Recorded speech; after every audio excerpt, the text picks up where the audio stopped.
అంటాం కదా, అంటావా అంటావా? సో అలాంటి గాడిద మీద యేసయ్య ఎక్కేశారు. గాడిద ఎందుకు వినియోగిస్తారు తెలుసా మీకు? గాడిద ఎందుకు ఉపయోగిస్తారు తెలుసా? గాడిద పాలు కాదు, మనం బట్టలు ఉన్నాయి కదా, ఆ బట్టలు ఉతికిన తర్వాత దాన్ని తీసుకెళ్లి ఆ ఇంటి యజమాని వాళ్ళకి ఇవ్వడానికి మూటలు కట్టేసి దాని మీద పెట్టి తీసుకెళ్తారు. ఓకే, తర్వాత మళ్ళీ ఇచ్చిన బట్టలు అన్ని గాడిద మీద పెట్టుకొని వెళ్ళి చెరువు దగ్గర తీసుకెళ్తారు. అంటే ఇచ్చిన బట్టలు మోసేటువంటిది గాడిద, మురికైనటువంటి వాటిని మోసేది గాడిద. గాడిద శుభ్రం ఉంటుందా? మురిగ్గా ఉంటుంది. కానీ యేసయ్య ఎక్కేసరికి దానికి ఏమొచ్చింది? చాలా విలువ వచ్చింది. యేసయ్య మన జీవితంలోకి వస్తే మనకేమొస్తుంది? లాస్యా యేసయ్య మన జీవితంలోకి వస్తే మనకేమొస్తుంది? చాలా విలువ వస్తుంది. ఏమొస్తుంది? చాలా విలువ వస్తుంది. యేసయ్య మనతో ఉంటే మనకు కూడా విలువ వస్తుంది. అందుకని యేసయ్య మనం మోసుకోవాలి మన మీద.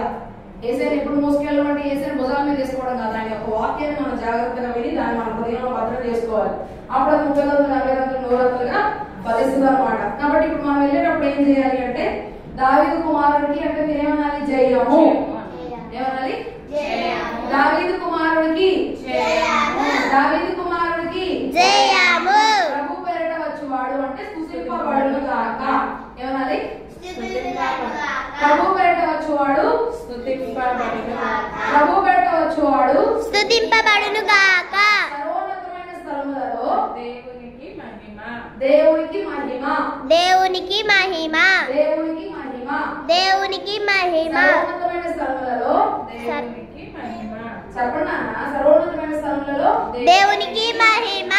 ఇప్పుడు నేను పాడతాను, ఈ పాట మీరు కూడా పాడతారు. ఇప్పుడు వెళ్ళారు.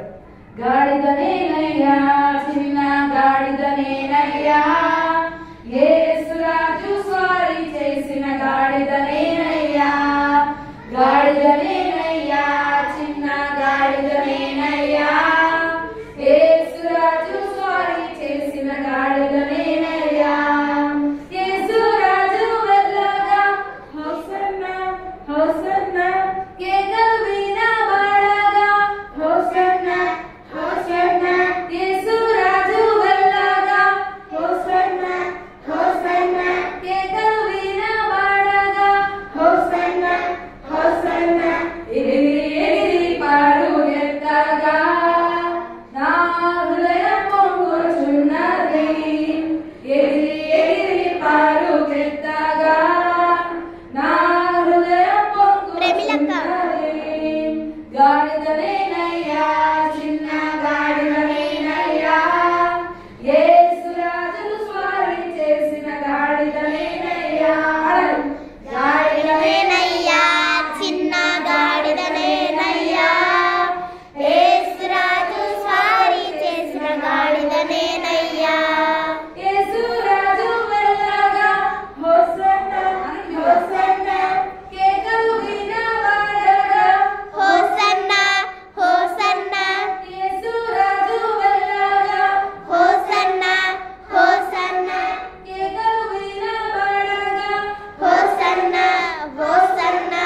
ఎగిరి ఎగిరి పరుగెత్తగా నా హృదయం పొంగుచున్నది. ఎగిరి ఎగిరి పరుగెత్తగా నా హృదయం పొంగుచున్నది. గాడిదనేనయ్యా, చిన్న గాడిదనేనయ్యా, యేసురాజు స్వారీ చేసిన గాడిదనేనయ్యా. గాడిదనేనయ్యా, చిన్న గాడిదనేనయ్యా, యేసురాజు స్వారీ చేసిన గాడిదనేనయ్యా. యేసురాజు వెళ్ళగా హోసన్నా హోసన్నా కేకలు వినబడగా హోసన్నా హోసన్నా. యేసురాజు వెళ్ళగా హోసన్నా హోసన్నా కేకలు వినబడగా హోసన్నా హోసన్నా. దావీదు కుమారునికి జై, దావీదు కుమారునికి జై.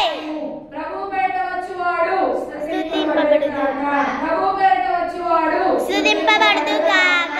సర్వోన్నతమైన స్థలములలో దేవునికి మహిమ, సర్వోన్నతమైన స్థలములలో దేవునికి మహిమ. ఓకే, చెప్తారా? ఇప్పుడు ఒకసారి నేను చెప్తాను, మీరే దావీదు కుమారునికి జయహో. ప్రభు పేరిట వచ్చువాడు స్తుతింపబడును గాక.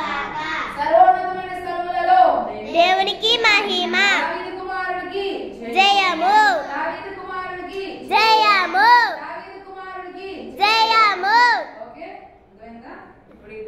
మాట్లాడతాము, ఏ చెప్తాము అవే చెప్పండి.